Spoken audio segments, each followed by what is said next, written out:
బీజేపీకి 400 సీట్లు వస్తే 70 ఏళ్లుగా అమలవుతున్న రిజర్వేషన్లు రద్దు చేస్తామని చెప్తూ ఉన్నారు సీఎం రేవంత్ రెడ్డి. ముస్లిం రిజర్వేషన్లు బరాబర్ రద్దు చేస్తామని కౌంటర్ ఇచ్చారు కేంద్ర మంత్రి కిషన్ రెడ్డి. నరేంద్ర మోడీ ఒక మాట చెప్తున్నాడు. సిద్దిపేటలో అమిత్ షా మాట్లాడిండు, రిజర్వేషన్లు రద్దు చేస్తామని.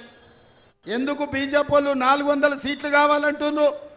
400 సీట్లు వస్తే పార్లమెంట్లో రెండింతల మెజారిటీ వస్తే కాంగ్రెస్ పార్టీ ఇచ్చిన ఎస్సీ ఎస్టీ రిజర్వేషన్లు, ఓబీసీ మైనారిటీ రిజర్వేషన్లను రద్దు చేయాలన్న ఆలోచనతోటి ఈ రోజు బీజేపీ కుట్ర చేస్తున్నది. ముస్లిం రిజర్వేషన్ ఎత్తేస్తారంటున్నాడు. బరాబర్ ఎత్తేస్తాం.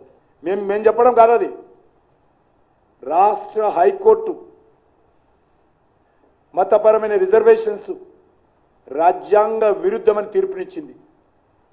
కిషన్ రెడ్డి, అమిత్ షా గారు, భారతీయ జనతా పార్టీ చెప్పేది కాదు, ఇది రాష్ట్ర న్యాయస్థానం తీర్పిచ్చింది.